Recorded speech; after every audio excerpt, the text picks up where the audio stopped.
You want a piece of me, boy? Nuclear launch detected. Eh bien, c'est sur ce recel de DKL que vous souhaite Ton micro est éteint.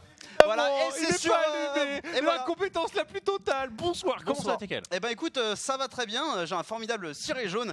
Et si ça, c'est pas le plus beau jour de ma vie, eh bien je ne sais pas ce que c'est. En tous les cas, ce soir, on va être là pour Oui. la poissonnerie. C'est ça, la poissonnerie. Ah, évidemment, pourquoi la poissonnerie? Eh bien, parce que le macro, nous allons vérifier comment est-ce que l'on joue à StarCraft 2 de manière à peu près décente, mon Oui. cher TKL, après avoir eu des build orders dégueulasses pendant 2 émissions. D'ailleurs, vous pouvez retrouver sur YouTube. Oui.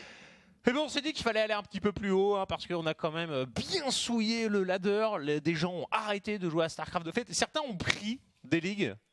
Plusieurs ligues, 2, 3 ligues, et il y en a d'autres qui ont arrêté de jouer, en général les non-français, voilà, à force de s'être fait souiller, donc on s'est dit qu'il fallait passer à l'étape au-dessus, redevenir un peu légitime. Voilà. C'est ça, un petit peu légitime et puis assurer la solidité, voilà, à mesure que les patchs avancent, que la méta avance, que vous soyez en mesure de péter vos adversaires si jamais vous n'arrivez pas à les tuer sur un build de la crèmerie. Sachant que c'est un peu le bon moment parce que la méta elle se stabilise quand même, et puis on vous l'avait vendu au début, hein, voilà, comment devenir un bon joueur. Bah, Stéphano il a commencé par des all-in, mais il s'est très vite mis à la macro-gestion. Voilà, donc on fait honneur à cette façon de procéder qui finalement a été plutôt intéressante, centrée d'abord sur la micro-gestion, comprendre comment ces unités fonctionnent, ces premières unités, puis après on passe à l'étape supérieure. Absolument. Donc ce soir, on fait quoi? Est-ce qu'on fait 9 BO? Non, c'est beaucoup trop long, beaucoup trop compliqué, puisque la macro, ce ne sont pas des petites agressions qui durent 5 minutes. On fera donc 3 BO et on refera donc 3 émissions pour arriver jusqu'au 9 et puis avoir un build order macro dans chaque match-up. Et aujourd'hui, on va commencer par les versus Protoss. Voilà, parce que si on avait fait toute une race puis une autre race, en fait, ça serait la jalousie se serait installée. Donc on commence contre les versus Protoss. C'est ça, histoire qu'il n'y ait pas juste pour les Protoss. En fait, vous allez apprendre à tuer des Protoss, que vous soyez Zerg, Terran. Génial. Et on commence par du Zerg contre Protoss. C'est ça, on va commencer par le ZVP-PO. Au petit Nico. Nous allons commencer par un turbo de Cafard, mes chers amis. Build order lancé par le grand Elazer. Je l'ai coup de foudre, quand je l'ai vu en compétition, je t'ai moi-même dit que j'allais faire ce BO, comme à peu près tous les BO que je vois. Oui. Mais je me rappelle très bien, pour te citer exactement, ça, c'est mon nouveau build. Ça, c'est mon nouveau build. Effectivement, celui-là, il est vraiment, vraiment puissant. Il est très simple, en fait, à exécuter. Les build order Zerg, à l'heure actuelle, dans la méta, en fait, qui est assez stable pour les Protoss, sont plutôt un peu plus faciles, en fait, à exécuter qu'avant, pardon. Tout simplement parce que vous allez partir sur des cafards et non des Zerglings. Des Zerglings qui, en fait, ne défendent pas tout seuls la plupart des agressions parce qu'il faut rajouter des belles lignes, donc il faut doser, c'est compliqué. Là, vous faites des cafards, point final. Alors que si vous cherchiez, en fait, à viser de l'hydralisque, ça serait, c'est toujours un peu long, vous avez un passage à vide, et s'il faut rajouter un bâtiment, là, vous faites des cafards, vous détruisez votre adversaire, ça sera assez simple. Exactement, et puis comme déjà les gens se plaignent du fait de faire des builds dégueulasses, on va pas en plus vous faire des unités qui sont pétées en matière des hydralisques. On reste quand même dans les versions honorables s'il te plaît, du jeu. s'il te plaît. Ça n'empêche pas que l'unité est pétée. Moi je vois 2 tons jaunes, est-ce normal? Ban Mr. Alghost. Fais gaffe, Alghost, fais gaffe. Ok. Donc du coup, aujourd'hui, juste pour vous présenter comment ça va se passer, on fait donc les 3 build orders aujourd'hui, les 3 versus Protoss, et plutôt que de faire simplement un replay comme on avait fait à chaque fois une game, vu que la macro c'est un petit peu plus compliqué, on fera des build orders découpés un peu en 2 variantes. Le BO standard, la variante agressive, la variante défensive, et puis on parlera de comment contrer les all-in parce que peut-être que vous allez vouloir jouer légitime à faire la macro, peut-être que les autres en sont restés à la crèmerie. Voilà. Honte. Ça sent la marée, tempête dans le bocal. Merci à toi pour ton resub. Du coup, attaquons-nous dès que... C'est ça. Maintenant. Début du build order assez simple. Je remercie mon cher Edel Scott. J'allais dire que j'ai tabassé tout à l'heure, mais en vrai il m'a tabassé plus d'une fois, voilà, parce que j'ai fait un build order cafard et le mec il s'est dit mais il me fait des cafards, alors je vais rester sur de base, je vais faire Void Ray, double robot immortel. Bon, nice. Tu doutes que c'était un petit peu compliqué quand même, hein. Le mec fair play. Voilà, donc ça c'était du complètement Blaine Aircooter, on en parlera un petit peu plus tard si on parlait in-game, mon cher Nico, pour présenter ce build order qui démarre tout à fait simplement. Donc l'ouverture a été simplifiée de manière à être optimale à peu près contre tout, donc vous allez voir des détails que peut-être vous allez acquérir au fur et à mesure de l'expérience que vous allez glaner sur ce build order. Mais par exemple, voilà, je vous propose après d'avoir lancé le oh la vache, C'est quoi cette souris qui n'en peut plus, tu vois? Si quelqu'un peut nous trouver un tapis de souris, ce serait formidable. En fait, il est juste là. Je me disais, il avait disparu. Il était vraiment pas loin. La galère est totale. Hugo qui n'est pas très compétent quand il s'agit de récupérer des tapis de souris. Voilà, on est bien mieux ici. Du coup, parle-nous de ce build order de turbo de cafard. Donc en fait, le turbo de cafard, vous allez donc commencer, vous lancez votre dominant de manière tout à fait standard en direction de la base de votre adversaire. Ça, c'est le classique. Mais retenez bien ça, vous n'allez en envoyer qu'un. À l'heure actuelle, la plupart des joueurs Protoss vont systématiquement faire des unités aériennes. Faire des Phoenix ou des Void Ray, et vont vous défoncer vos dominants. Donc si vous en balancez 3-4 pour prendre l'information, vous allez vous faire supply block, et c'est quand même sacrément désagréable. Donc le premier, vous l'envoyez là. Par contre, le second, lancé à 13 de population, vous l'envoyez tout de suite sur votre seconde base. Est-ce que tu sais pourquoi vous cherchez quel? Eh bien la raison est très simple, parce qu'il y a des cannon rush sur le ladder. Parce que les Protoss sont des enfoirés. Et ça, tu le sais. Est-ce que c'est pas exactement ce que je viens de dire? J'ai dit parce qu'il y a des cannon rush. C'est ça, voilà, parce que des petits enfoirés de Protoss qui abusent complètement. Donc laissez toujours votre deuxième dominant là. C'est le truc le plus simple à faire. Vous allez immédiatement repérer si votre adversaire lance des pylônes au moins de construction. On verra un petit peu tout à l'heure comment contrer. C'est assez simple, mais en vrai, il faut avoir les bons réflexes. Mais au moins, avec ça, vous êtes en toute sécurité. La couveuse, donc comme je disais, lancée à 16 de population. Sur les grandes cartes, vous allez pouvoir poser à 15, à 17. Sur les plus petites, il va falloir lancer à 15, des fois 14 quand c'est accéléré. Bref, c'est compliqué, il faut apprendre à chaque fois. Les map pools ils changent, donc lancez-la à 16 et vous allez être bon sur à peu près 90% des cartes. Voilà. Ensuite, derrière, vous faites votre case à 17 de population et vous enchaînez sur un bassin génétique à 17 de population. Le début, en fait, il est vraiment très, très simple. Donc 16, 17, 17. Est-ce qu'on peut avoir le petit build order en fait, sur la gauche, mon cher Nico? En fait, et je suis un poisson, Vras, bien sûr, hein, un petit animal nocturne. Voilà, à côté de nocturne.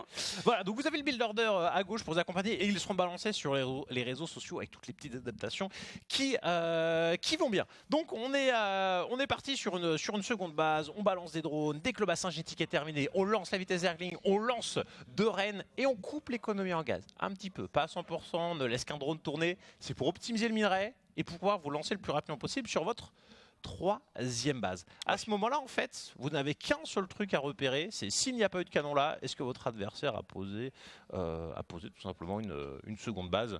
Et partant de là, si elle est déjà posée quand votre dominant arrive, c'est que tout va bien. Si elle n'est pas posée, il y a un problème. Voilà. Si elle n'est pas posée, il y a problème. Il y a forcément des bâtiments qui sont proxy, vraisemblablement un bâtiment de tech et une gateway. Ici, quand même, ce qui est intéressant, c'est que Delscott n'a pas fait de wall au niveau de sa B2, ce qui en fait permet un petit peu de potentiellement retarder l'information, parce que déjà le fait de ne pas avoir de wall, ça peut être inquiétant. C'est ça, ça peut toujours faire peur, ce moment de panique où tu vas sortir les drones pour vérifier s'il n'y a pas de portail. Maintenant, faut pas trop paniquer à la moindre information non plus. Contentez-vous d'aller vérifier le Nexus avant de suragir. Dans tous les cas, voilà, vous avez scouté votre adversaire par sur une seconde base, donc c'est bon, vous pouvez passer à l'étape suivante qui est d'assurer la pose de votre B3. Pour ça, vous allez lancer 4 Zerglings aussi. Pourquoi? Parce que si vous ne le faites pas, une probe risquerait de venir vous bloquer la pose de votre 3e base que vous allez lancer facile. 32 populations que vous enchaînez immédiatement avec une 3e reine. Même si vous avez des larves, en fait, il ne faut pas les utiliser tout de suite.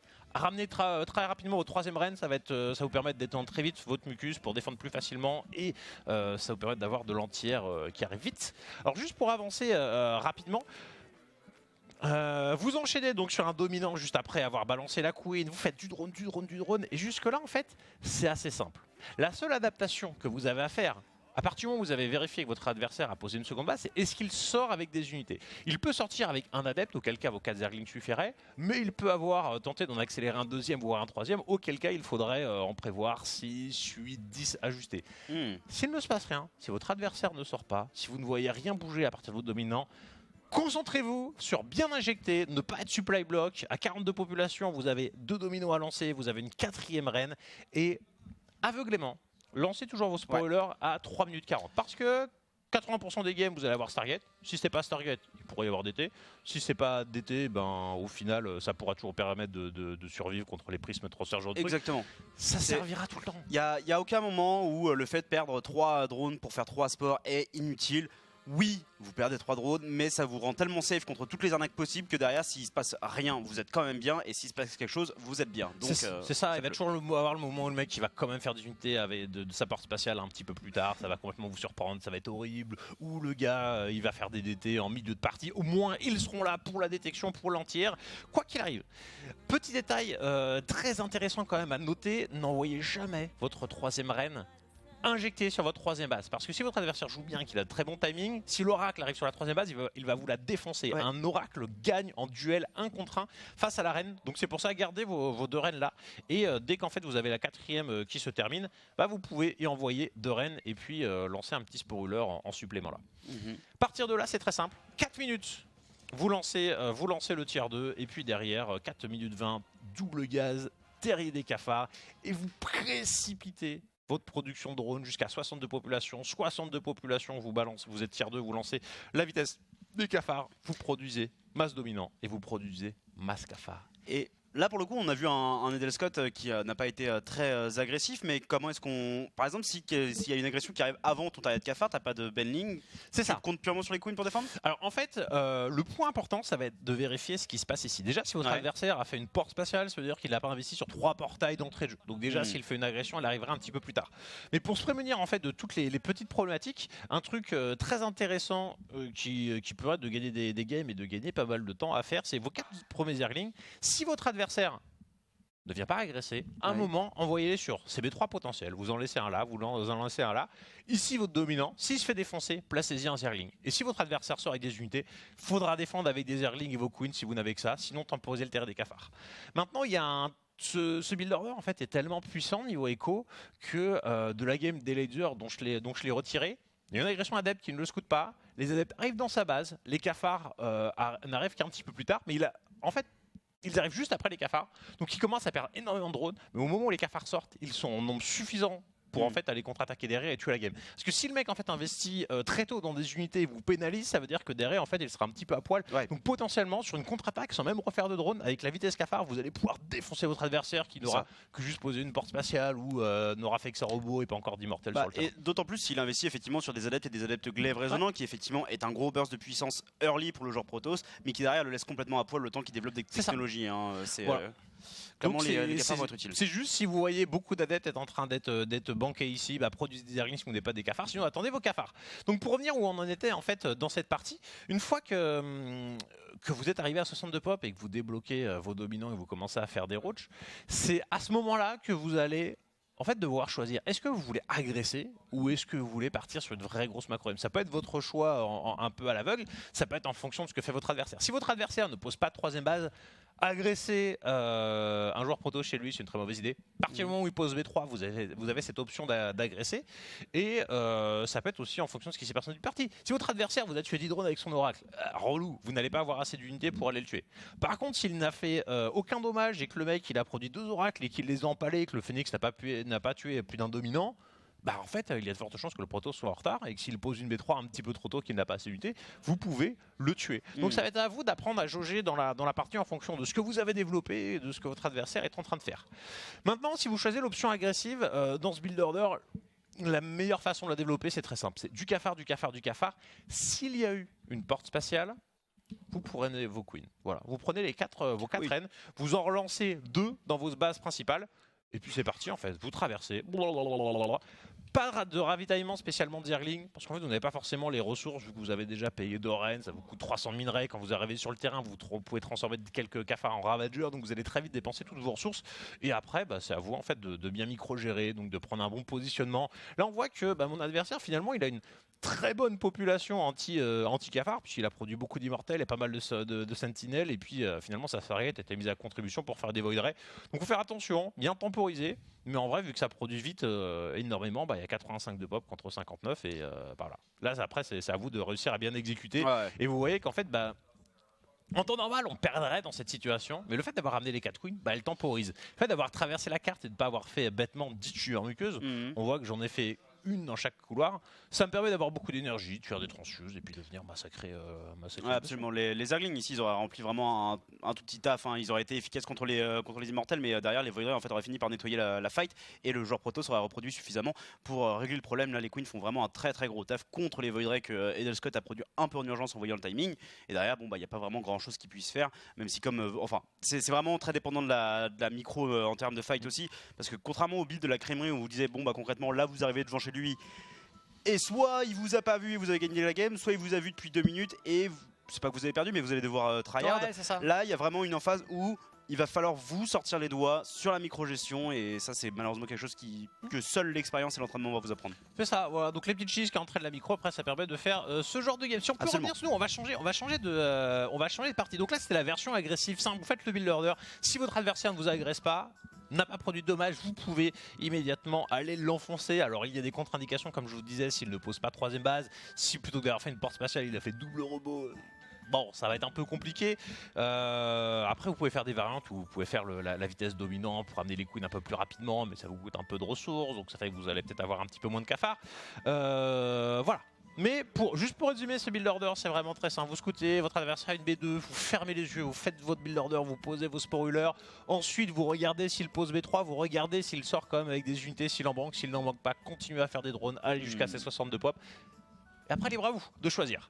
On va pouvoir repasser une game. Cette fois-ci, c'est la version macro gestion, voilà, qui va être expliquée. Alors, on utilise l'outil Recover de StarCraft 2 où en fait on peut reprendre une partie et puis en faire des variations. Donc c'est exactement la même game, oui. Seulement elle va être reprise, alors il faut attendre que ça charge, au moment où j'ai lancé les 9 cafards, donc la première fournée, qu'il vous faudra lancer quoi qu'il arrive quand vous êtes en mode macro gestion. Parce que bon, il faut des unités, votre adversaire, même s'il produit une 3ème base, s'il produit beaucoup de portails, s'il produit beaucoup de technologie, il a quand même produit sur ses portails et accumulé un minimum de population et il pourrait très bien traverser avec.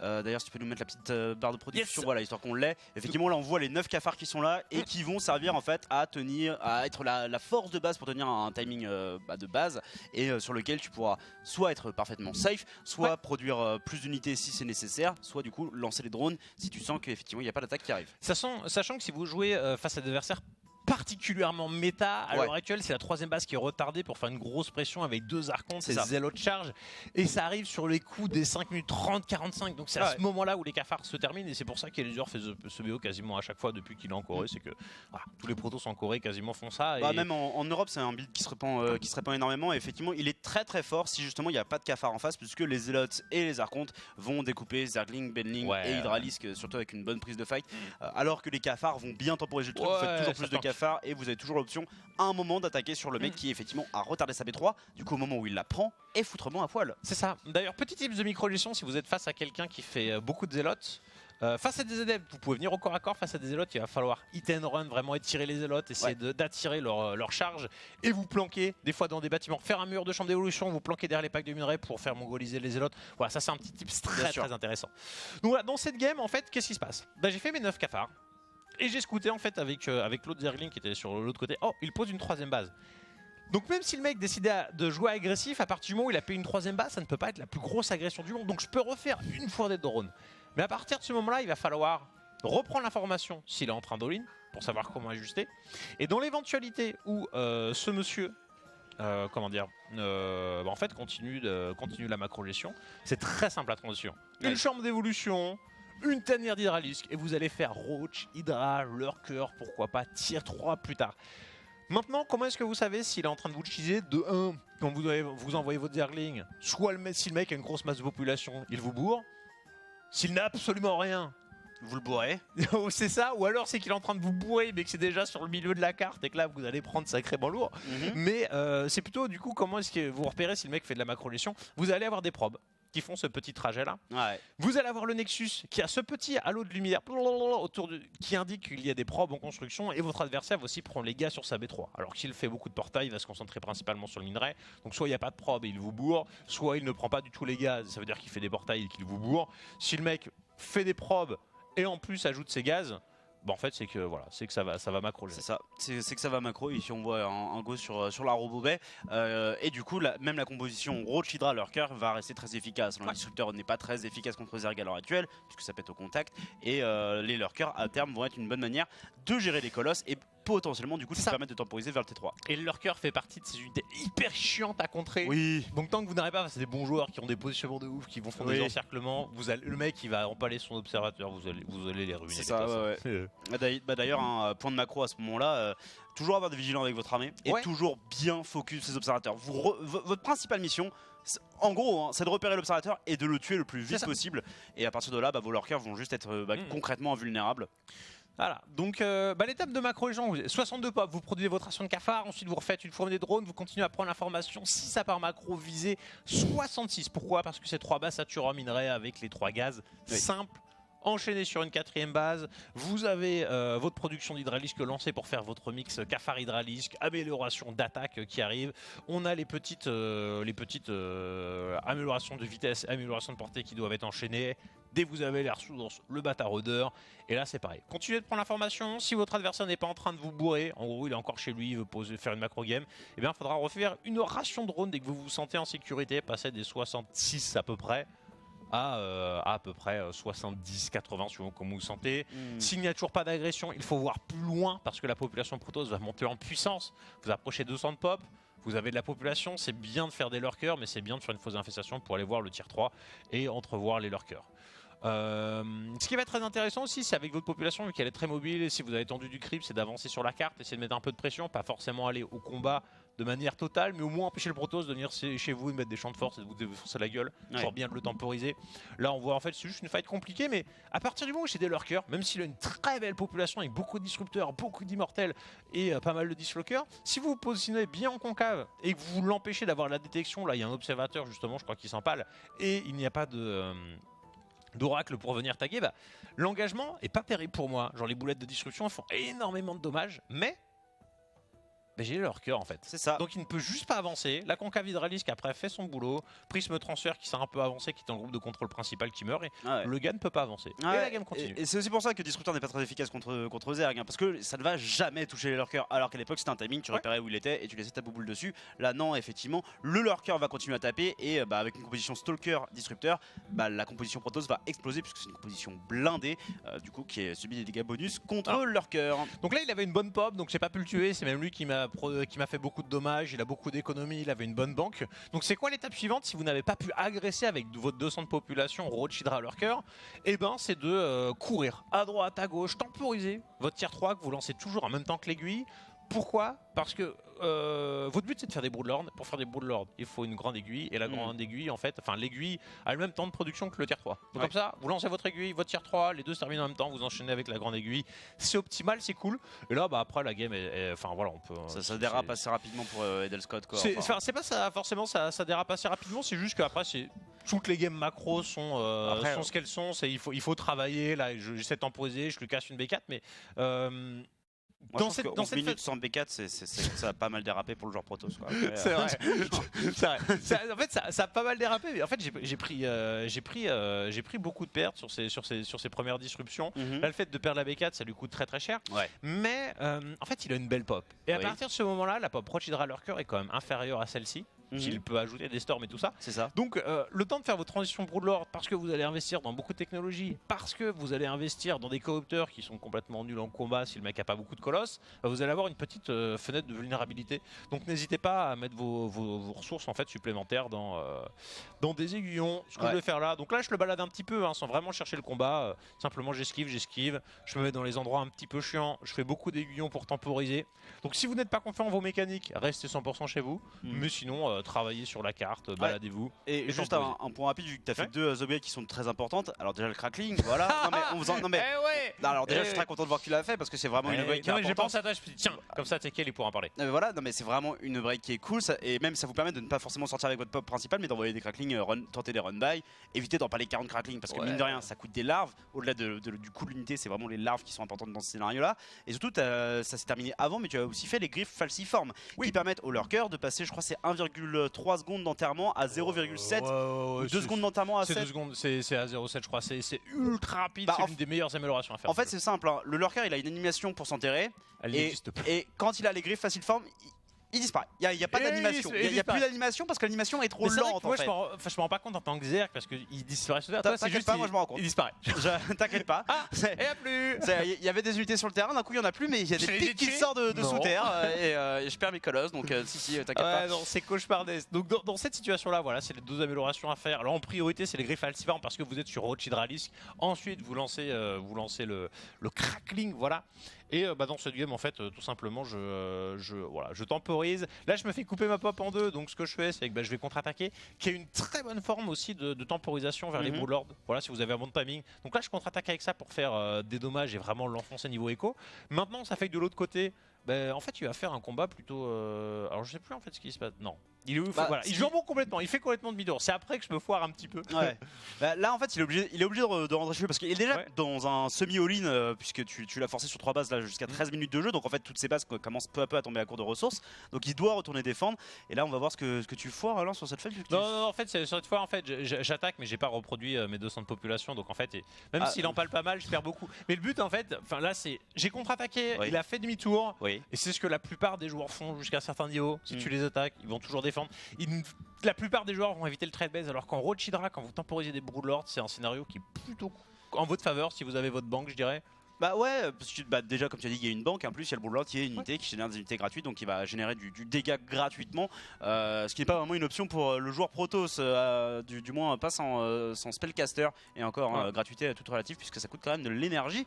D'ailleurs là on le voit, les 75 crackling qui étaient à la part de production, voilà, c'est toujours important à faire. Voilà. Donc ça vous amène en fait sur une composition qui peut vous permettre de contrer des compositions qui ne sont pas l'armada dorée volante, les carrières, mais déjà la première Golden Army du Protoss avec du Colosse, du Voidred Disruptor. Alors il n'y a pas de sort, mais du Disruptor à la place pour faire des dommages aux zones, des trackers immortels, qui est très compliqué à contrer juste avec du Roach Hydra. Mais si vous avez ajouté des lurkers pour éclater les trackers et que vous avez les Broodlords juste au-dessus, voilà, qui sont par conséquent couverts, là en fait j'ai vraiment pas beaucoup de population par rapport à tout ce qu'il a, parce qu'en fait tout est sur le terrain.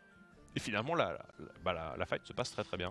Vu qu'il n'a pas de détection, effectivement, la plupart des lurkers s'empalent et derrière les Broodlords font beaucoup de dégâts puisqu'il n'y a plus beaucoup d'anti-air. Vu que les lurkers ont aussi fait du splash damage sur les Stalkers de manière générale. Voilà. Donc c'est vraiment pas mal. Donc pour résumer, pour revenir sur la macro principale, c'est toujours prendre l'information pour passer à des étapes suivantes. Donc 66 drones, 70 posés B4. Voilà, on a à peine parlé, mais j'enchaîne B5, on enchaîne B6 et puis c'est voilà, vous avez vos 200 de population, Roach Hydra, vous complétez avec des lurkers, vous essayez d'agresser. Si ce n'est pas possible, vous allez vers le tier 3, vers ces seigneurs vermines. Et pour les temporiser, vous avez plusieurs options. C'est essayer de malmener votre adversaire au milieu de terrain, faire beaucoup d'aiguillons chez vous, ou alors vous planquer façon Bly sur un coin de la carte et dès que le proto sort, vous allez contre-attaquer. Voilà.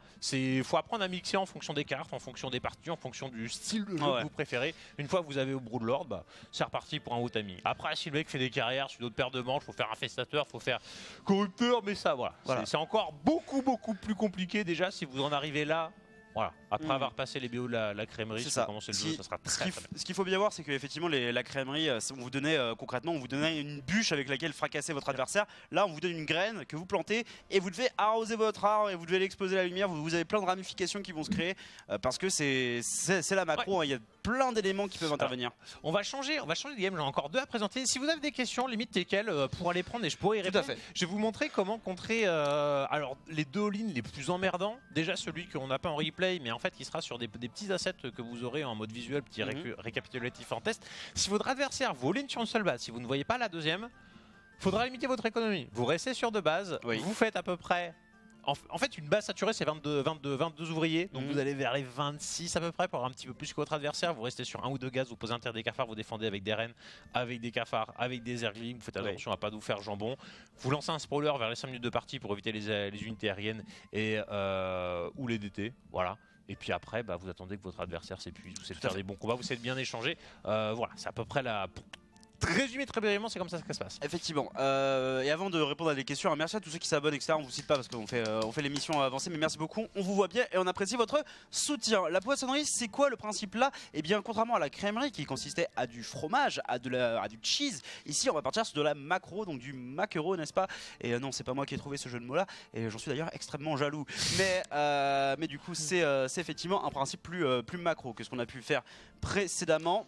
Donc là en fait je vais vous montrer alors les deux cheese les plus relous, ça va aller très très vite et puis après on passera aux autres build orders si ça va être bon. Si on peut, allez voilà, dans le jeu ça va aller très très vite. Alors c'est une game contre Shadow, hein, c'est pas pour faire le malin parce qu'en vrai je compte une canon d'attaque et je me fais chier dessus sur la suite, mais voilà. Le dominant, comme je vous l'ai expliqué, toujours envoyé sur la seconde base de votre adversaire, enfin sur votre seconde base à vous. Ce qui fait que si votre adversaire tente de vous canon d'attaque, vous voyez qu'il y a un pylône de lancer à ce moment-là. Bonjour, il faut sortir immédiatement des drones. Alors il y a le temps de réaction, le temps de capter qu'il y a un point rouge. Vous sortez des drones, vous lancez votre bassin énergétique le plus tôt possible, vous ne récoltez pas de gaz, il va falloir se concentrer sur le minerai. Et vos drones vont devoir être envoyés en priorité toujours sur les canons. Ouais. Vous pouvez laisser un drone taper la proie pour éviter qu'elle pose d'autres bâtiments, mais pourquoi les canons et pas les pylônes? C'est parce que le canon coûte 150 là où le pylône coûte 100. Ils ont le pylône a plus de points de vie, on est sur 400 contre 300, mais surtout le temps de production du pylône est 2 fois plus rapide. Donc si vous tuez un pylône, le mec en fait peut refaire un pylône pour alimenter tous les canons en 2 secondes, alors que faire un canon c'est quand même très très long. Un pylône pour qu'il ne se construise pas, c'est 3 drones. Pour que ça commence à descendre la vie, il faut que ce soit 4 ou 5, donc forcément un petit peu plus. Mais du coup, parce que du coup tu disais de laisser un drone sur la prop. Pourquoi est-ce que t'en mets pas deux? Parce qu'en PVP justement on va mettre deux props sur le... En fait c'est à vous de juger quand vous sentez. C'est à l'heure actuelle à une certaine époque, à l'époque du Sea Collector, je dirais vraiment le mec était au lead quand il faisait ça. Ouais. Là quand il le fait en fait il a beaucoup de thunes le Protoss et il y a beaucoup de games où si vous sortez trop de drones vous allez être en retard niveau écho. Si le mec il a vite tous ses bâtiments, il pose sa deuxième base et vous avez votre deuxième base lancée, mais le temps de récolte en fait que vous avez perdu ne vous met pas bien. Ou au moins ne pénalise pas la forge de votre adversaire. Du coup il faut sortir de 9 drones et avoir concrètement 4 drones sur les 2 canons et un drone qui poursuit la prop. Ce qui peut être intéressant aussi c'est de se mettre dans les endroits abusés. Donc si le mec il a son pylône là, enfin à la Crypcell, c'est de mettre un drone là, en tenir position dans les endroits un peu relous. Si on peut revenir sur nous, on va montrer une toute dernière partie et puis après on passera au TVP, c'est le proxy 4 gate parce que c'est toujours un truc complètement relou et que les joueurs font encore de temps en temps, et le jour où vous le prenez vous savez pas comment contrer, c'est quand même sacrément désagréable. Est-ce que la solution c'est pas juste de faire beaucoup d'unités? En fait c'est faire beaucoup d'unités mais pas que, parce que si vous le voyez un petit peu trop tard en fait vous allez vous faire défoncer votre beaucoup d'unités qui ne sera jamais beaucoup parce que votre adversaire va commencer avant et vous allez empaler des unités petit à petit et c'est lui qui aura beaucoup et vous pas assez. Mais ça c'est forcément dommage. Du coup on relance juste rapidement le jeu encore une fois, hein. Si vous avez des questions n'hésitez pas, mais il est où le contre là? On sait pas si Yogo gagne. Alors en fait je perds la game mais en fait le canon d'attaque il est contré. Le but là c'était ça, c'est vous montrer comment est-ce qu'on contre le canon d'attaque. Enfin, comment ne pas perdre sa B2 et vous faire défoncer et qu'après il y a un immortel qui pop à côté de votre base. Voilà c'est ça, c'est le but c'est pas d'aller plus loin dans la partie, c'est comment on contre le canon d'attaque. Vous avez votre dominant au-dessus de votre B2, vous sortez les drones, vous les répartissez sur la probe, sur les canons comme il faut, vous faites des shift clics entre les canons pour que vos drones, une fois qu'ils aient fini de tuer un canon, vous passez au suivant. C'est ça. Et vous enchaînez. Parce que là le but de ce replay qu'on vient de vous montrer et du suivant du coup qui est le 4 gate proxy, c'est purement comment contrer cette agression early pour vous permettre de vous lancer vous-même sur votre build macro, en fait sur votre turbo cafard. Si c'est ce que vous souhaitez faire, ou même un autre build macro à terme, pourquoi pas, c'est tout à fait possible. Non, je vais pas dire ça. Il se passe des choses dans le chat. Alors on va enchaîner rapidement sur le dernier petit replay pour ce Build Order ZVP. Vous aurez toutes les infos bien sûr sur YouTube, soit en vidéo, soit les assets graphiques sur les réseaux sociaux. Voilà, si on peut repasser une game, mon cher Nico. Oui.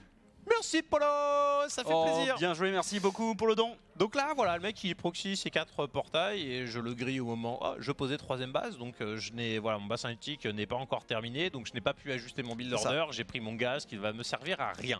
Il faut pas chercher à défendre avec du cafard ou avec des bellings qui tuent les autres parce que ça va arriver trop tard. Donc le meilleur moyen c'est déjà de ne pas défendre votre seconde base, vous concentrer sur votre base principale et c'est de gagner du temps pour cumuler de la population comme le disait Tekel. Avoir beaucoup, mais avoir beaucoup est synonyme de ne pas empaler bêtement sa pop. Donc là, dès que mon aiguillon se termine, c'est priorité sur une reine dans la seconde base. On lance des zerglings sur toutes les bases et vous allez faire des aiguillons. Pas les planquer dans votre ligne de minerai, mais en fait les répartir un peu partout. Plus vous mettez distance entre les aiguillons, plus les zélotes vont avoir du mal à les récupérer. Peut-être que votre adversaire en plus n'aura pas la vision de tous les aiguillons.